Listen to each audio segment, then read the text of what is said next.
sabiduría para elegir gobernantes. Quiero ir a la palabra del Señor, la perspectiva divina sobre estas dinámicas políticas que vivimos, sobre si debemos estar interesados o no, si debemos guardar silencio o no, si debemos ser parte o sencillamente decir Dios sabrá lo que hace. ¿Cuál debe ser nuestra posición? ¿Cuál debe ser nuestra postura? ¿Cuál debe ser nuestra forma de pensar con respecto al tema de la política? Y en la Biblia encontramos mucho sobre eso.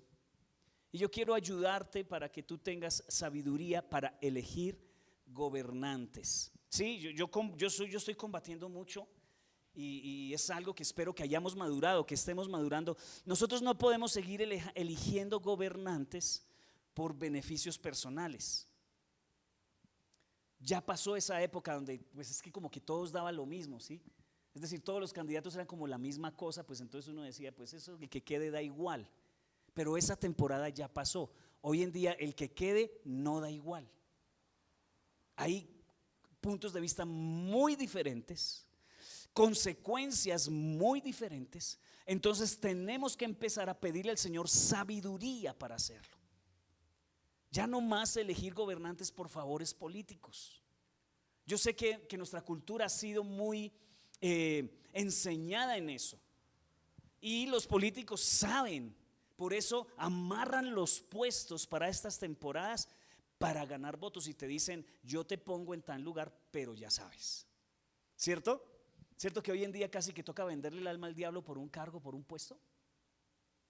Y eso usted para ganar un buen sueldo o toca pagar mucho dinero por él, o le toca venderle usted el alma a un político, o venderle el alma a alguien con poder para que él lo ubique en un buen puesto y luego te lo cobre. Entonces esa dinámica es lo que nos ha traído al punto en que estamos en Colombia, porque nos ha faltado sabiduría, no hemos madurado como nación para elegir buenos gobernantes, ¿cierto? En toda mi vida, y no es mucha tampoco, pues no me miren como viejito, pero en toda mi vida me ha tocado vivir 10 presidentes diferentes. De pronto algunos de ustedes más y por supuesto otros menos.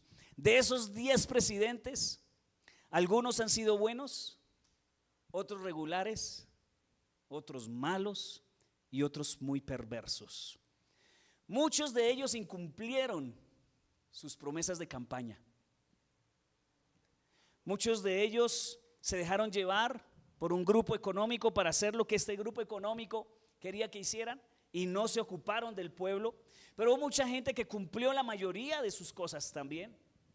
Hubo personas que gobernaron con transparencia, con integridad, pero también hubo muchos corruptos dentro de estos 10 diferentes presidentes que traicionaron a la gente que creyó en ellos, votaron por una cosa e hicieron otra, confiaron en ellos. Pero una cosa te puedo decir, que a través de estos 10 de estas 10 administraciones que me ha tocado ver, Dios siempre ha sido fiel conmigo. Y los que han vivido más que yo, pues aquí te veo. También Dios ha sido fiel contigo, ¿cierto? Entonces es importante saber de que Dios será fiel con nosotros independientemente de quién quede. Quiero animarte porque puede no quedar la persona que quieres, pero eso no es razón para angustiarnos ni desesperarnos, ¿cierto? Porque tenemos una convicción de que nuestro candidato es el mejor. Pero déjame decirte algo, tu candidato no es Dios, no es el Mesías. El Mesías es Jesús. Es el único que realmente tiene promesas que va a cumplir. Así que independientemente quién es la persona que tú tienes una tendencia, un corazón, un gusto, tú tienes que entender que es una persona que no puede cumplir todo lo que promete, ¿cierto? Que es falible, que es débil, que es un ser humano. Yo quiero recordarte algo importante. Independientemente del partido o la persona que gobierne, está mal poner nuestra confianza en ellos. Uno ve personas que son capaces de pelearse a puños por otra persona, por un candidato. Las familias ya no pueden almorzar juntas por un candidato. ¿En serio? Un tipo que no tiene, que no va a hacer nada por ti. ¿Cuándo han visto ustedes a un candidato político pararse en la mitad de la calle, bajándose, a ayudarte a espinchar? ¿Alguna vez has visto eso? Entonces, aunque son importantes, iglesia, no son tan importantes como para yo perder mi familia o perder las amistades por eso, ¿cierto? Entonces nuestra confianza debe estar anclada solamente ¿en quién? En Dios. Yo creo que mi candidato es el mejor, pero me puedo equivocar y tengo que vivir con eso y entenderlo, ¿cierto? Entonces, si tu confianza está en una persona, déjame anunciarte algo anticipadamente: te vas a decepcionar.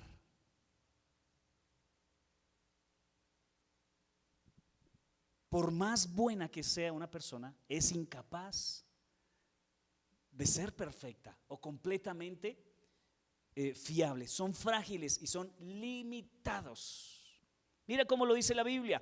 Salmo 118, 8 y 9 dice: es mejor refugiarse en el Señor que confiar en la gente. Es mejor refugiarse en el Señor que confiar en príncipes. Cuando habla de príncipes es gobernantes, gente que está en gobierno. No te fíes de ellos. No te fíes de ellos. Las escrituras son más intensas en ese aspecto. Salmo 146, 3 al 6 dice: no pongan su confianza en los poderosos. Es que yo tengo un amigo allá en la oficina. Es que yo soy amiga del concejal. Es que el alcalde y yo somos uña y mugre. Sí, pero parece que usted es la mugre porque no le volvió a contestar el teléfono. Sí, no pongan su confianza en los poderosos. Ahora, no estoy diciendo que sea malo tener buenos contactos. Gracias, porque son conexiones divinas. Y si nos ayudan, pues gracias a Dios. No voy a rechazar una ayuda, pues tampoco. Pero mi confianza no está en ellos, como para entregarles mi alma o cambiar mi estilo de vida o pecar, llegar al punto de pecar con tal de mantenerlos contentos. Cuidado con eso. Ellos al dar su último suspiro vuelven al polvo y todos sus planes mueren con ellos. Pero felices son los que tienen como ayudador ¿a quién? Al Dios de Israel. ¿Cuál es mi mejor palanca entonces? Dios. No es el concejal, no es el doctor. Es Dios mi mejor palanca. ¿Y puede usar a un político? Claro que sí. O sea, como te digo, Dios puede hacerlo, pero mi confianza no está en Él. Pero felices son los que tienen como ayudador al Dios de Israel, los que han puesto su esperanza en el Señor, su Dios. Él fue el que hizo el cielo y la tierra, el mar y todo lo que hay en ellos. Él, y esto es importante, Él cumple todas sus promesas para siempre. Jesús no es un político que promete y no cumple. Jesús no es un político que hace promesas para ganarse al pueblo, promesas que no está dispuesto a cumplir. Mire lo que sigue diciendo en el versículo 7 en adelante. Dice: hace justicia al oprimido. Estos versículos que vamos a escuchar suenan a discurso de político. Ponle que hace justicia al oprimido, da alimento al que tiene hambre. El Señor libera a los prisioneros. El Señor abre los ojos de los ciegos. El Señor levanta a los agobiados. El Señor ama a los justos. El Señor protege a los extranjeros que viven entre nosotros. Cuida a los huérfanos y las viudas, pero frustra los planes de los perversos. El Señor reinará por siempre. Él será tu Dios, oh Jerusalén, por todas las generaciones. Alabado sea el Señor. ¿Cuántos dicen amén? Él es. Entonces, estas son promesas que se han copiado los políticos que no van a cumplir. Pero Dios no es político. El Señor no es político. Él cumple sus promesas. El Señor Todopoderoso las cumplirá. Entonces, tu confianza está mal si la pones en un ser humano. ¿En dónde debe estar nuestra confianza? En Dios. Muy bien, entonces en la Biblia hay un hombre que vivió 12 administraciones. Imagínate, 12 reyes. Y se mantuvo en todas las administraciones estable. Hubo buenas administraciones, malas administraciones, perversas administraciones. ¿Y saben quién es ese hombre? En la Biblia, a ver, piensen. Daniel. 12, imagínate, 12 reyes pasaron, se iban los reyes y Daniel quedaba. Y yo quiero a través de la vida de Daniel aprender cómo mantenernos estables, bien, en medio de quien sea que gobierne. En medio de la temporada que venga de gobierno, yo sé que estaré bien, no porque el gobernante es bueno, sino porque Dios es bueno. Amén. Muy bien, entonces vamos a ver en la vida de Daniel algunas de esas características. ¿Quién era Daniel? Daniel era un chico judío que fue transportado a Babilonia por un proceso de disciplina que Dios tenía con el pueblo de Israel. Dios le dice al pueblo de Israel: ustedes van a vivir un tiempo de disciplina de 70 años si no se corrigen. No se corrigieron, entonces Dios llevó al pueblo de Israel a 70 años de disciplina como esclavos en Babilonia. Y dentro de esos estaba Daniel. Daniel nació durante el reinado del último rey bueno que tuvo Israel. Israel tuvo reyes buenos, reyes malos, reyes terribles, pero el último rey bueno que tuvo Israel se llamaba Josías. Tienen que leer Primera y Segunda de Reyes, ahí está toda la lista de los reyes y lo que hicieron. Y Josías era el último rey bueno. En esa temporada nació Daniel. Josías amaba al Señor. Era un rey que tenía temor de Dios. Mientras su reinado limpió la idolatría de todo Israel, limpió toda la brujería, derribó todos los altares, detuvo la matanza de niños que habían hecho, porque allá hoy en día la matanza de niños es el aborto. En esa época la matanza de niños se le ofrecían a un dios que se llamaba el dios Moloc. En esa tierra mataban a los niños y se los ofrecían quemados al dios Moloc. Hoy en día se los entregan a un médico que les practica una cirugía a los bebés antes de nacer. Y Josías vino y abolió todas esas cosas que detestaba el Señor. Restituyó la Pascua, trajo paz a la nación. Y Daniel vivió hasta los 16 o 17 años bajo el gobierno de este rey en Israel. Entonces, en ese tiempo había prosperidad, la nación estaba floreciendo, la gente tenía libertad, porque gobernaba alguien que tenía temor de Dios. ¿Listo? Pero en Segundo de Reyes nos describe esto. Segundo de Reyes 23-25 dice: nunca antes, hablando de Josías, hubo un rey como Josías, que se volviera al Señor con todo su corazón, con toda su alma y con todas sus fuerzas, obedeciendo todas las leyes de Moisés. Desde entonces nunca más hubo un rey como él. Ese fue el último rey bueno, Josías. Entonces, gracias a Josías y a las políticas que él implementó, hubo un tiempo de respiro en la nación. Venían mal y llegó Josías y trajo un tiempo de paz a Israel, ¿no? Puso las cosas en orden, limpió la casa y Dios detuvo o retrasó el juicio. Porque por todo eso que había hecho Israel, la muerte de los niños, ofreciéndolos a Moloc, el levantamiento de altares de brujería y de hechicería y a dioses falsos, la injusticia, la corrupción, Israel se había ganado juicio. Y Dios ya iba a dar juicio. Recuerden que Israel estaba dividido en dos partes. Estaba Israel, la parte del norte, y la parte del sur que se llamaba Judá. Los del norte ya Dios se los había llevado. Pero salió Josías y Josías detuvo por un tiempo el juicio sobre la nación. Iglesia, yo no soy profeta, pero no necesito ser profeta para ver los patrones que se repiten hoy en día con nuestra nación. Colombia merece juicio. Y posiblemente Colombia esté cercano a vivir un juicio de Dios, porque las mismas cosas que estaba viviendo Israel las está viviendo Colombia. Imagínense que Colombia, el 80% de los colombianos no están de acuerdo con el aborto, pero es el único país del mundo que tiene aborto hasta los 6 meses estipulado en la ley. Imagínense, somos el único país del mundo que una mujer que tiene 6 meses de embarazo puede abortar. Pero el 80% de la nación no cree en el aborto. ¿Por qué? Porque el que tiene el poder no le importa lo que piense la mayoría. Por eso es importante, nuestra confianza está en Dios, pero por eso es importante quién gobierna. Porque un mal gobierno puede traer juicio para una nación entera. Y por más cristianos que seamos, aunque Dios nos guarda, sufrimos las consecuencias de ese juicio. Por eso muchas veces nuestros hijos se tienen que ir del país.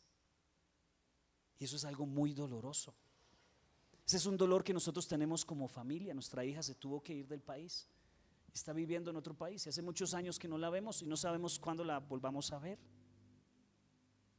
Pero es una consecuencia de lo que puede llegar a nuestra nación. Iglesia, estamos en un tiempo decisivo donde puede llegar alguien que detenga y refrene el juicio, como Josías. O si no llega alguien que detenga el juicio sobre Josías y ponga en orden la nación, ese juicio se apresurará. Si no detenemos ahorita el rumbo que lleva Colombia, tarde o temprano las consecuencias se van a notar. ¿Por qué Dios no nos ha castigado como nación? ¿Por qué todavía no estamos viviendo un caos? Porque Dios es lento para la ira y grande en misericordia. Pero nos pasa lo que pasa a Israel: si no retoman su camino, tarde o temprano serán llevados a Babilonia. Entonces este rey refrenó un poco el juicio, pero los siguientes reyes después de él fueron malvados. Ninguno de ellos sirvió a Dios. Llevaron el país a la ruina económica, llenaron de impuestos a la gente, asfixiaron la economía, eran constantemente atacados por las naciones vecinas. Los años previos al exilio fueron sin prosperidad, pobreza, llenos de muerte. Entonces se desató lo que se había prometido si no se corregían. Vino Nabucodonosor, rey de Babilonia, usado por Dios, un rey malo, usado por Dios para traer juicio sobre Israel. Se llevó a todos los muchachos, a los jóvenes y a la gente productiva para su país. Únicamente quedaron en esa tierra algunos que otros pobres para que cultivaran la tierra y mandaran los productos a Babilonia. Pero todo el resto de gente productiva fueron llevados a Babilonia. Y Daniel pasó por todo eso. Él fue uno de los cautivos llevados a Babilonia. Incluso en Babilonia Daniel floreció. Si tú eres hijo de Dios, no importa quién quede en el trono, podemos florecer. Amén. No queremos que alguien malo esté en el trono, pero si llega a ser así, en Dios aún ahí podemos florecer. Les doy esta palabra, iglesia, para que no se llenen de angustia, porque siento que hay muchos cristianos que están desesperados por lo que viene y tienen miedo. Pero no tengan miedo. Tú enfócate en el Señor. Busca el reino de Dios y su justicia, y independientemente de quién gobierne, las cosas tuyas serán añadidas. Así que descansa en el Señor. Pero hay cosas que hacer. Hay cosas que podemos evitar. Babilonia, después de que conquistó y se llevó a Daniel, fue conquistada después por Darío el persa, que era peor que Nabucodonosor. Luego Ciro tomó el poder. Daniel 6:28. Mira, ya lleva varias administraciones. Mira lo que dice. Así que Daniel prosperó durante el reinado de Darío y el reinado de Ciro el persa. ¿Qué hizo Daniel? Prosperó, pero estos reyes eran más malos que Caín borracho. Sin embargo, ¿qué hizo? Prosperó. Hay muchas personas que están en su trabajo y están tristes porque les van a cambiar el jefe o les van a cambiar el profesor. No te afanes, independientemente de quién sea tu profesor, de quién sea el jefe, independientemente de quién sea el alcalde, de quién sea el gobernador, de quién es el que esté a cargo. Si tú estás en Cristo, vas a prosperar y vas a florecer. Amén. Amén. Iglesia, crea esto. Daniel continuó mientras los gobernantes se iban. Yo llevo 10 gobernantes y aquí estoy. Y estos se han ido. Algunos ya murieron. Y yo estoy acá. Entonces Daniel siguió cumpliendo el propósito. Dios lo bendijo. La pregunta es: ¿cómo es posible nosotros sobrevivir a eso? Y quiero darles 4 principios hoy, compartirte algunos principios de la vida de Daniel que permitieron que la bendición de Dios estuviera con Daniel independientemente de quién estuviera en la administración. Podrá ser el más malo o el más bueno, no dependes de eso. Primero, escribe aquí los 4 puntos y aquí va el primero. El primero es que Daniel no hizo concesiones cuando se trataba de agradar a Dios y servir a Dios. ¿Qué no hizo Daniel? No hizo concesiones. Es decir, lo que yo les decía ahorita, no vendió su alma al diablo, no vendió sus principios para obtener el favor de los gobernantes. Nunca lo hizo. Mira, iglesia, aunque tú no lo creas, tú puedes prosperar sin ser corrupto. Se lo repito porque como que no me escuchó. Tú puedes prosperar sin ser corrupto. Es que nos enseñaron que aquí en Colombia no se puede prosperar si no eres corrupto. Eso es mentira del diablo, iglesia. Eso es mentira del diablo. No tienes que pagarle a un corrupto para que, si tú haces eso, es que desconfiaste del Señor y tomaste atajos y vas solo, vas por tu cuenta. Cuando te soliciten algún tipo de soborno, es una señal de Dios para que entiendas que por ahí no es. Yo sé que nos hemos adaptado tanto, iglesia, a este mundo, que hasta posiblemente ya hayamos participado de corrupción. Yo quiero que le digas al Señor que te perdone, que si alguna vez has tenido que participar de corrupción, pero porque una nación sea corrupta no significa que es la única forma de progresar. Tú no puedes participar de la corrupción en ningún sentido, porque participar de la corrupción es desconfiar de Dios, es negar tu fe en el Señor Jesús. Es decir, Dios no puede hacerlo, entonces yo lo voy a hacer. Cuidado con eso, porque lo que tú hoy cedes por la corrupción, más adelante lo perderás. Yo lo veo en mi ciudad. No es sino que vayan a esas oficinas donde se ha entrado por corrupción. ¿Cuánto duran? ¿Cuánto duran esas personas que uno va al hospital, que uno ve que no hacen nada, pero ahí están puestas? No es sino que llegue el siguiente nuevo jefe y salió a volar y le costó hartísimo conseguir ese puesto. Yo conozco casos de mujeres que les ha tocado ofrecer su cuerpo para conseguir un cargo. Eso me parece lo más esclavizante y vulgar que puede haber. Mujeres que puedan usar su cuerpo como moneda de cambio para obtener ascensos. No, Daniel jamás cedió a sus principios y sin embargo progresó, porque se puede progresar en un lugar de corrupción si tú estás caminando con el Señor, si no cedes. Mira lo que dice Daniel 1:6-8. Daniel, Ananías, Misael y Azarías fueron 4 de los jóvenes seleccionados, todos de la tribu de Judá. El jefe del estado mayor les dio nuevos nombres babilónicos. A Daniel lo llamó Belsasar. A estos chicos les van a poner nombres de dioses a ellos, sí, tratando de imponer su ideología. Sí, como tú eres parte del gobierno, entonces ahora tú tienes también nuestra ideología. Entonces dice, al mayor, a Daniel lo llamó Belsasar, a Ananías lo llamó Sadrac y a Misael lo llamó Mesac. A Azarías lo llamó Abed-Nego. Sin embargo, ¿qué dice la Biblia? Daniel estaba ¿qué? Decidido. ¿Qué estaba Daniel? Decidido. Tú tienes que ir decidido a no dejarte comprar. Eso se decide de antemano. Usted no vaya a decir, pues vamos a ver qué proponen. No, tú de antemano has decidido, yo quiero eso. Si es de Dios, no necesitaré corrupción. ¿Amén o no amén? Vamos, iglesia, los estoy despertando, porque es que nosotros nos hemos dejado contaminar por el mundo y no podemos hacerlo.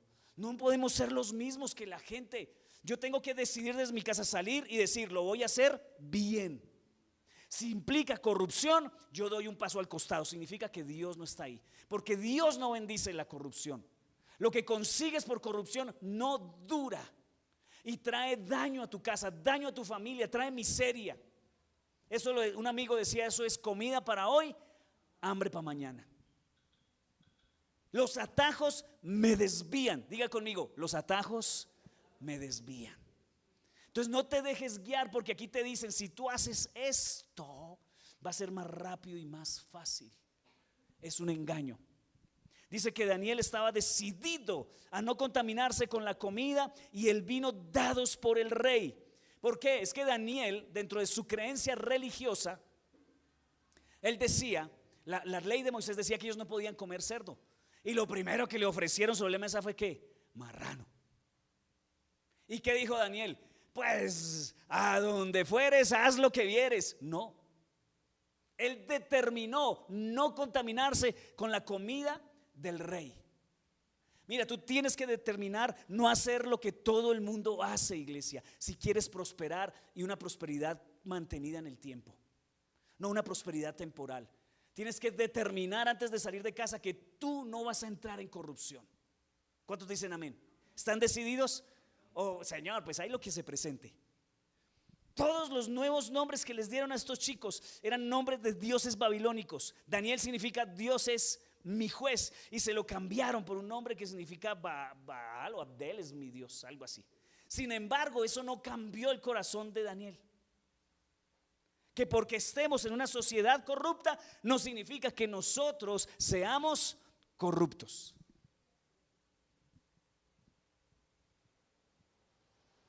Tal vez cambiaron el nombre de Daniel, pero no podían cambiar su naturaleza. Entonces, si vamos a permanecer estables, debemos proponernos no inclinarnos ante los ídolos que este mundo nos está ofreciendo. Puedes mantenerte relevante y actualizado sin comprometer tu andar. Lo repito, puedes mantenerte relevante y actualizado sin necesidad de corromperte. Ay, es que es la moda, es lo que tenemos que hacer, todo el mundo lo hace. No, puedes mantenerte actualizado, porque si no hay diferencia en tu forma de hablar y de actuar, es porque no eres diferente. Y nosotros como iglesia hemos sido llamados a ser diferentes. Debe haber una diferencia entre nosotros y el mundo. No debemos hacer concesiones. 2 Corintios 6, 16 al 18 dice: ¿y qué clase de unión puede haber entre el templo de Dios y los ídolos? Pues nosotros somos el templo del Dios viviente, como dijo Dios: viviré en ellos y caminaré entre ellos, yo seré su Dios y ellos serán mi pueblo. Por lo tanto, salgan de entre los incrédulos y apártense de ellos, dice el Señor. No toquen sus cosas inmundas y yo los recibiré a ustedes. Tremendo. Y yo seré su padre y ustedes serán mis hijos e hijas, dice el Señor Todopoderoso. Sadrach, Mesach y Abed-Nego, para poder seguir vivos, tenían que doblegarse ante una estatua que había construido Nabucodonosor. Y ellos dijeron: nosotros creemos en un Dios que nos puede salvar, oh rey, pero si no lo hiciera, tampoco nos vamos a arrodillar ante su estatua. ¡Wow! ¡Qué palabra tan tremenda!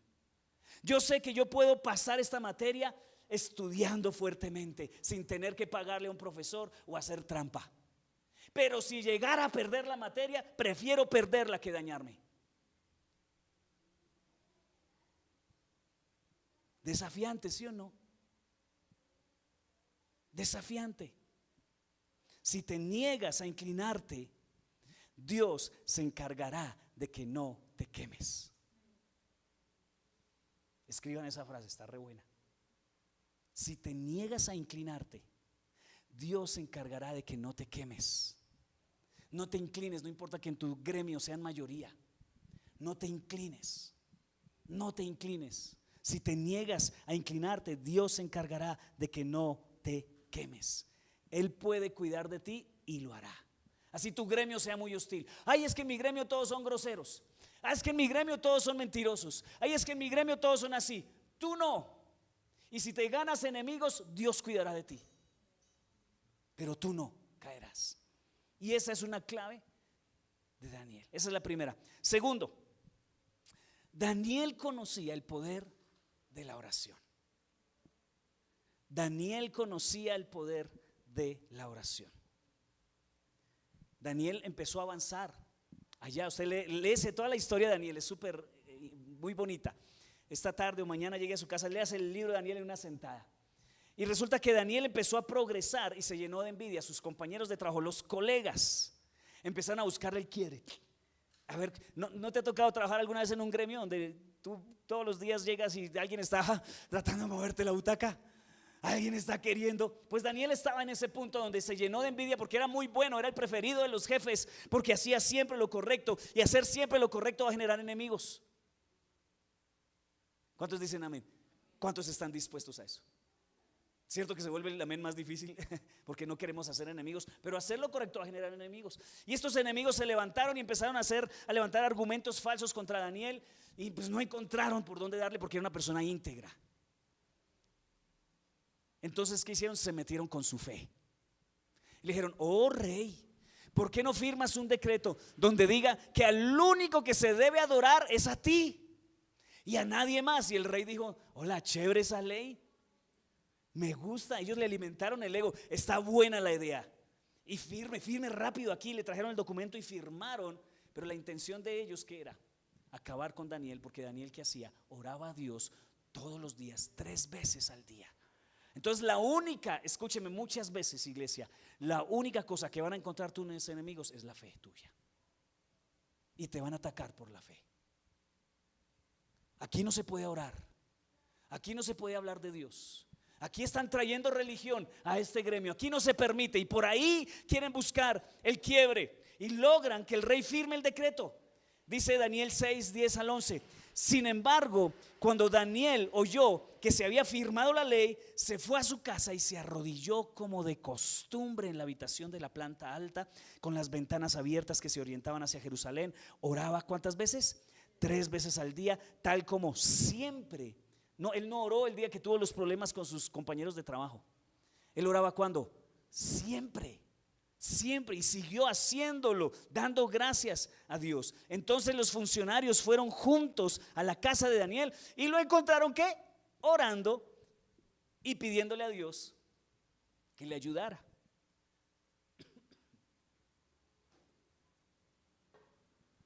Entonces Daniel era un hombre de oración constante. En lugar de hacer concesiones con la gente, él hablaba y le pedía a Dios ayuda. Sí, no está malo pedir favores, pero en lugar de estar pidiendo favores todo el tiempo, él iba y oraba. En lugar de estar moviendo contactos, hablando mal del uno, hablando mal del otro, tratando de mover las cosas para que cuadren, él oraba. Hay gente que te está moviendo la butaca en la empresa, no se rebaje a pelear con ellos, ore. Hay compañeros imposibles que te hacen la vida imposible, no se rebaje a pelear con ellos. Váyase a su cuarto y ¿qué haga? Ore. Clame al Señor que Dios le ayude. Si estás, o sea, la oración es tan importante en todo aspecto de nuestra vida. Tenemos que orar más, iglesia. Hay que orar más. Hay que orar más para que Dios nos guíe, para que Dios nos lleve por esos lugares así que vamos huyéndole a todo y sin darnos cuenta de un momento a otro el Señor nos está promoviendo. Pero a causa de tu oración, no a causa de tu corrupción. Que tú crezcas donde Dios te puso por causa de tu oración, iglesia. No por causa de las fichas que estás moviendo. No entres en ese juego de ser el chismoso o el murmurador del trabajo para hacer salir a alguien. Eso es terrible, porque lo van a hacer contigo también. Entonces, ¿tú qué haces? Tú oras. Tienes enemigos en el trabajo, tú oras. Quieres avanzar, tú oras. Quieres progresar, tú oras. No permitas caer en la trampa del facilismo, de los atajos. Ora. Si estás molesto, ora. Dios ya lo sabe. Sé honesto. Puedes hablar con Dios. Puedes orar con Dios. Puedes decirle a Él lo que está pasando en tu vida, para mantenerte en medio de este caos político, mantenernos firmes. Oremos todo el tiempo. Y Dios te hablará y te guiará. ¿Cuántos creen que Dios todavía habla? ¿Sabe cuál es el problema? Que nosotros no escuchamos. Y la oración es decirle al Señor todo lo que hay en mi corazón, terminar de decirle a Dios todo lo que hay en mi corazón, luego cerrar mi boca y quedarme callado en su presencia y escucharlo.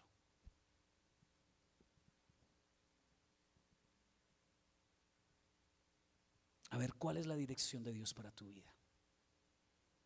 Tienes que tomarte un tiempo para escuchar al Señor en tu oración. Y Dios te hablará. Y Dios te guiará qué debes hacer. Daniel oró y Dios le respondió. Entonces, lo primero que hizo Daniel, ¿qué fue? No hacer concesiones, ¿cierto? Lo segundo que hizo Daniel fue orar. Lo tercero que hace Daniel es que Daniel tenía fe en Dios. Entonces, como consecuencia de lo que tramaron sus compañeros de trabajo, sus colegas, como consecuencia de eso, lo metieron al foso de los leones. Pastor, ¿ustedes me van a meter al foso de los leones? De pronto te van a citar a la oficina. De pronto te va a tocar ir a comparecer ante tus jefes. De pronto vas a tener que enfrentar chismes, problemas con la gente. De pronto vas a tener que enfrentar situaciones. Pero ¿qué pasó con Daniel cuando fue metido al foso de los leones? Por haber orado, Dios cerró la boca de los leones. ¿Qué hizo Daniel? Oró. ¿Y Dios qué hizo? Cerró la boca a los leones. Tal vez Dios va a cerrar la boca de tus compañeros de trabajo que están hablando mal de ti ahorita. Ora y Dios se encargará de cerrarles el hocico a los leones o a los enemigos que se levanten. Daniel 6:21 dice: y Daniel contestó: que viva el rey. Mi Dios envió a su ángel para cerrarles la boca a los leones, a fin de que no me hicieran daño, porque fui declarado inocente ante Dios y no he hecho nada malo en contra de usted, su majestad. El rey se alegró mucho porque era Daniel un buen trabajador, pero cayó en la trampa de los compañeros de trabajo. Tenía la esperanza el rey de que no le hubiera pasado nada a Daniel, y no le pasó nada a Daniel. El rey se alegró mucho y mandó que sacaran a Daniel del foso. No tenía ningún rasguño. ¿Por qué? Aquí dice: porque había confiado en Dios. No confió en su dinero para pagar una mordida. No confió en un atajo o en un contacto que tenía en una oficina más arriba. Confió en Dios y Dios lo guardó de los leones. Puedes confiar en Dios, iglesia, tener fe. Dios ha dicho que te sacará adelante, te sacará adelante. Dios ha dicho que ningún arma forjada contra ti prosperará. Ningún arma forjada contra ti prosperará. Dios ha dicho que caerán 1000 a tu derecha y 10,000 a tu izquierda, y a ti no te harán daño. Pastores que están haciendo recorte de personal, sacarán a todos menos a ti. Si tú crees en Dios, si tú confías en Dios. La fe exige acción también. Dice 1 Pedro 5:8-9: estén alerta, cuídense de su gran enemigo, el diablo, porque anda al acecho como un león rugiente. Los leones rugientes de Daniel, así eran los enemigos, buscando a quien devorar. Manténganse firmes contra él y sean fuertes ¿en qué? En su fe. Hay personas que su fe les dura hasta que las cosas se ponen difíciles en el trabajo. Cuando las cosas se ponen difíciles en su gremio, entonces la fe se cae. Al principio la fe es fuerte, pero cuando llega un problema en el trabajo, la fe decae de muchos y venden sus principios. Ahora pueden ser leones de escasez que amenazan con acabar con tus finanzas, o leones de enfermedad que amenazan con devorar tu salud, o leones de conflicto que están amenazando con destruir tu hogar. Resiste, dice la palabra, resiste con fe y Dios le amarrará el hocico a esos leones. Amén. Tremendo. Cuarta cosa.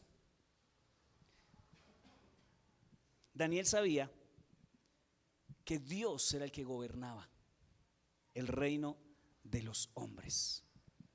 Nosotros debemos saber, iglesia, que el que gobierna Colombia, ¿quién es? Es Dios. Que no hay ningún hombre, no hay ningún ser humano más poderoso que Dios. Nuestro país vecino, había uno que se creía que iba a estar eternamente, pero Dios se cansó de él y lo sacó en una noche. 15 minutos nada más se gastó el Señor en subirlo a un avioncito y llevárselo, después de muchos años de advertencia. Un hombre que puso la brujería y la hechicería en el palacio de Miraflores, donde se entronaban todos esos dioses ancestrales de los indios y se hacían unos ritos terribles. Un hombre que bailaba encima del edificio donde tenían a todos los presos políticos, y con su esposa bailaban, pisoteando esos techos de la cárcel abajo donde los estaban torturando.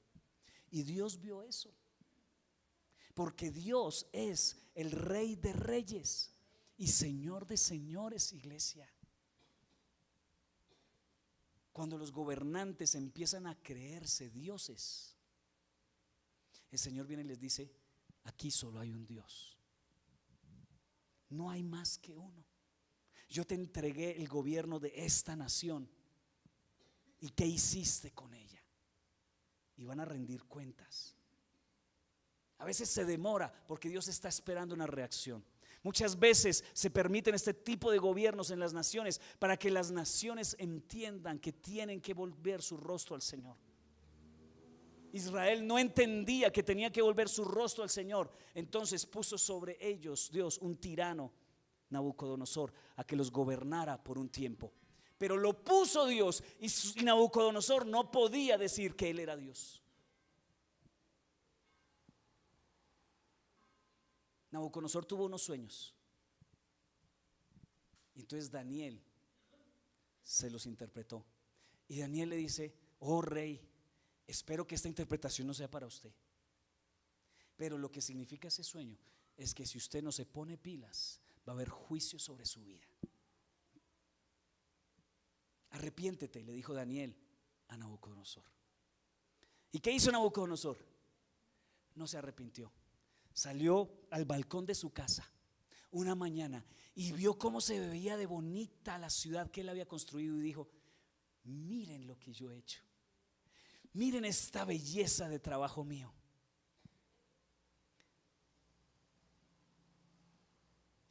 Dice que este hombre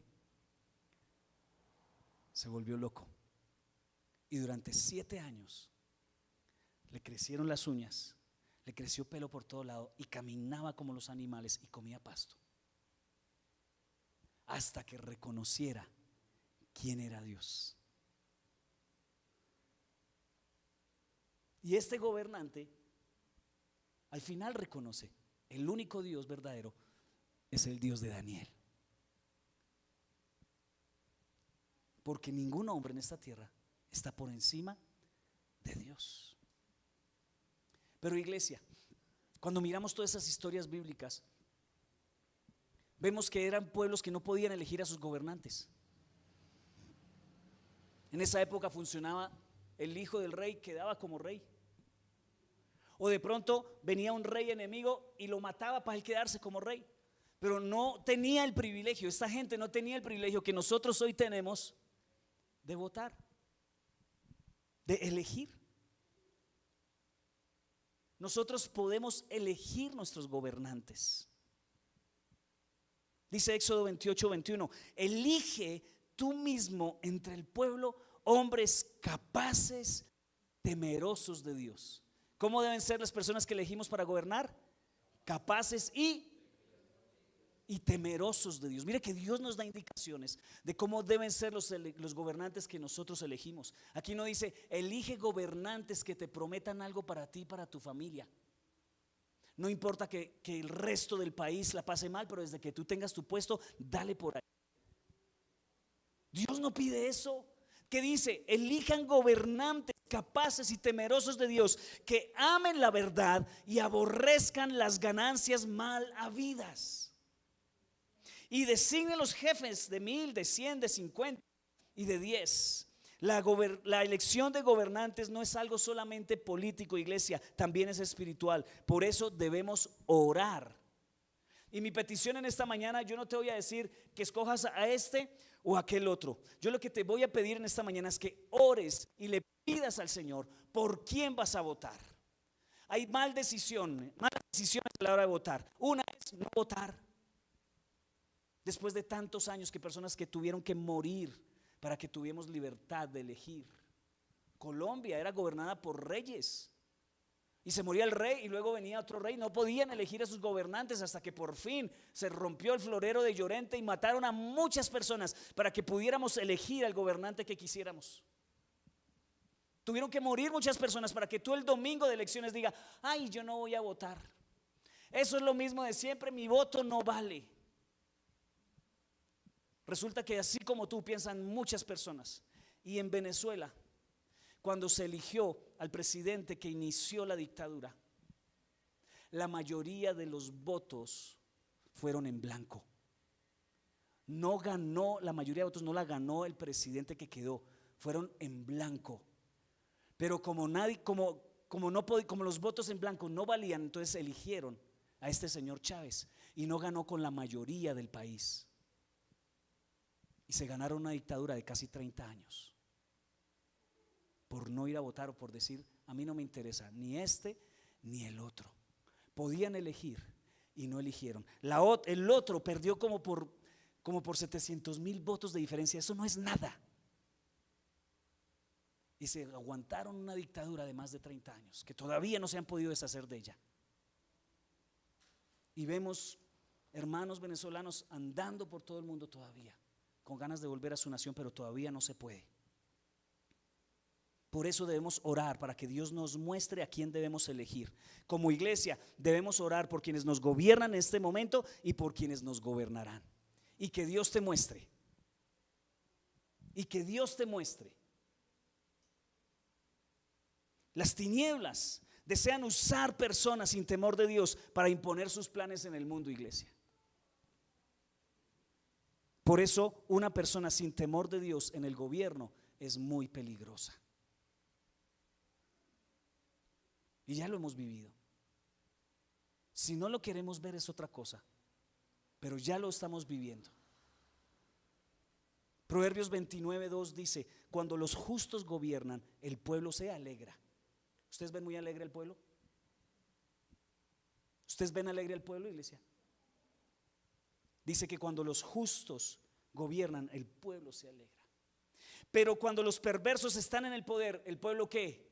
Gime. Una buena señal de un buen gobierno es que la gente habla de que están bien. Pero si durante este gobierno tú oyes a la gente diciendo estamos mal y dicen eso fue el gobierno anterior, no es cierto. Porque cuando el justo gobierna, el pueblo está alegre. No es cuando es que estamos viviendo lo de 2 o 3 gobiernos anteriores. No, pero es que el que está no está produciendo alegría.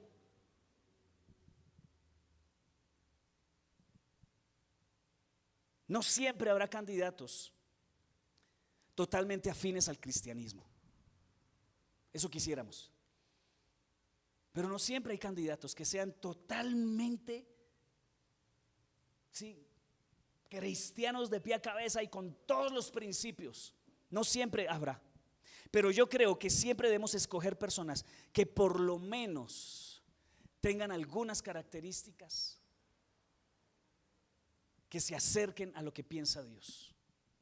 Y yo tengo 8 cosas que creo que debemos ver en una persona que debe gobernar nuestra nación. Son las siguientes. Una persona por la que deberíamos votar es una persona que sea provida. Es decir, que defienda la vida desde la concepción hasta la muerte natural. La vida humana es sagrada. Y yo no votaré por personas que apoyen el aborto. Yo no voy a apoyar eso porque es algo que Dios no apoya. Es una de las causantes de juicio sobre las naciones más fuertes. Yo no voy a traer maldición sobre mi nación alentando a un hombre, bien sea candidato o candidato a vicepresidente, porque si se alían con personas que piensen así, es porque piensan así. Analiza los candidatos y sus vicepresidentes. Ay, no, es que va a llegar solo el candidato de arriba y él es el que va a hacer las cosas. Si tú elegiste a esa persona es porque tú piensas como él y estás de acuerdo con lo que él piensa. Eso es lo primero. Lo segundo, pro familia. Un candidato por el que deberíamos votar es alguien que sea pro familia, es decir, que apoya la familia según el diseño divino, un matrimonio heterosexual que piense que los hijos no son un estorbo, sino una bendición.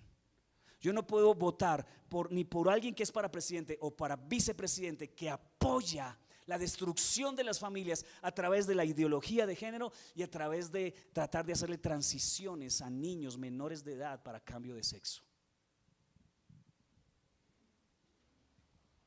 Un cristiano no debe elegir ese tipo de personas porque va en contra de la voluntad de Dios. La familia es una institución creada por Dios y todo lo que atente contra eso es destructivo de una sociedad.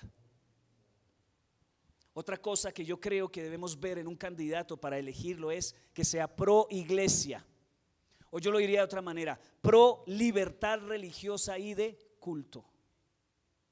Si hay un tesoro que tenemos en este momento es la libertad de culto. Y si hay un candidato que no defienda la libertad de culto, que dice que la religión es lo peor que le ha pasado al mundo, que debemos eliminar la religión porque eso no ha hecho sino destruir, esa es una bandera roja. Porque yo no quiero que usted y yo tengamos que buscar en secreto la presencia de Dios o reunirnos. La iglesia es un instrumento de Dios para bendecir la sociedad. La libertad religiosa y el respeto de la fe son las personas que las que voy a elegir. Otro principio es que sea pro empresa. Pro empresa, que crea en el trabajo, que crea en la producción de nuevos empleos, de nuevos trabajos, que no limite la empresa. Me salté uno, sí, pro Israel también. ¿Por qué, pastor? Pues que Israel, ¿qué tiene que ver? Ahí hay un tema espiritual muy tremendo. La Biblia dice, yo bendeciré a los que lo bendicen y maldeciré a los que lo maldicen. Cuando comenzó este gobierno, el tras anterior de este también, la última cosa que hizo el gobierno tras anterior de este fue maldecir a Israel. Y lo primero que ha hecho nuestro gobierno actual ha sido maldecir a Israel. Así que yo quiero cuidar a mi nación de ser maldita.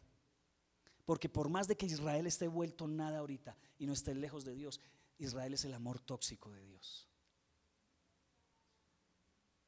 Israel es el amor tóxico de Dios. Dios ama con locura a Israel por más mal que esté.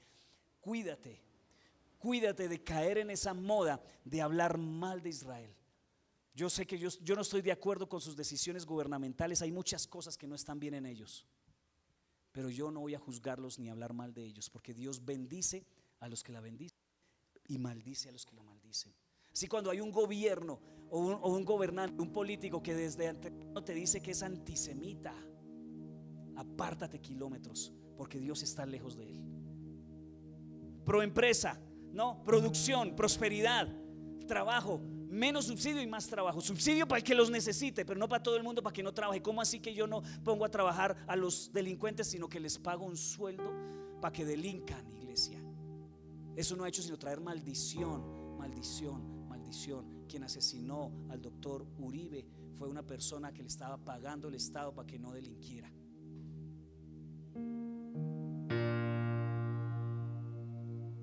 Tiene que ser un Estado pro empresa, pro energía. ¿Qué es pro energía? Mira, Dios le ha dado a cada nación la riqueza en su tierra suficiente para ser independiente. ¿Cómo así que tenemos que comprarle el gas, el petróleo, la energía a otras naciones? Sencillamente por un falso ambientalismo. El Señor nos manda a usar los recursos con sabiduría y con buena administración. se puede hacer. Hay que administrar los recursos. Entonces apoyamos a alguien que trate eso, que no desprecie la riqueza que Dios le ha entregado a la nación. Dios le entregó riqueza a Colombia, mucha. Hay mucha riqueza.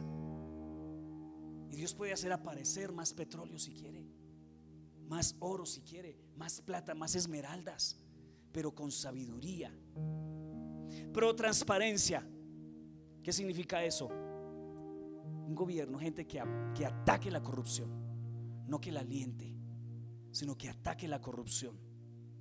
La pro descentralización. ¿Qué es descentralización? Que no todo dependa de Bogotá. Porque quien tiene poder absoluto se corrompe absolutamente.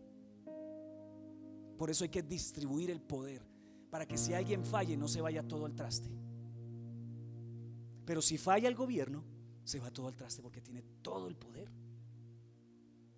Sí, ya estamos hablando de cosas de pronto un poquito complicadas, pero son importantes en las personas que van a gobernar. Ahora, pastor, no hay nadie que cumpla todos esos requisitos. ¿Qué hago? Pues pidámosle al Señor que nos muestre cuál es el menos peor. ¿Quién tiene al menos la mayoría de estos? Y hay candidatos. Mire, esa es tu responsabilidad, estudiar sus propuestas. Estudie sus propuestas.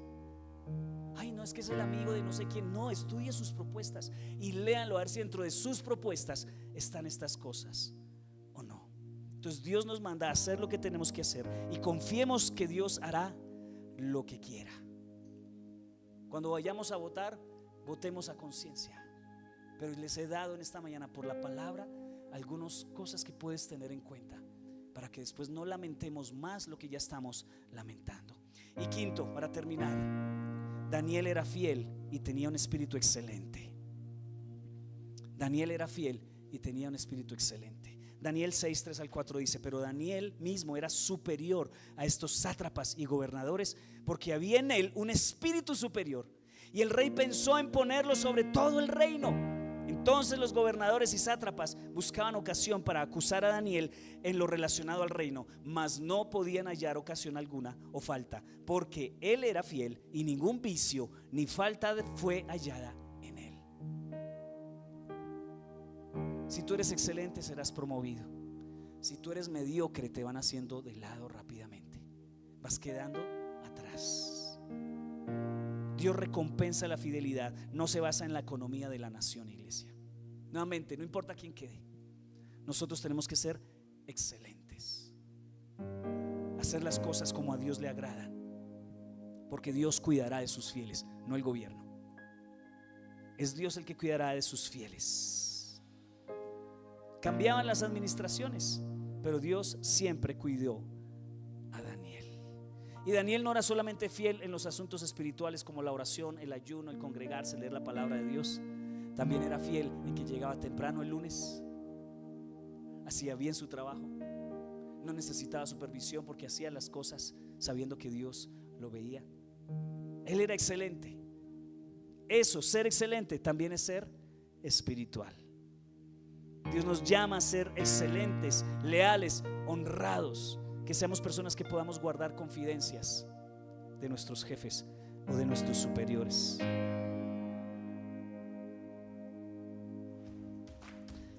Amén.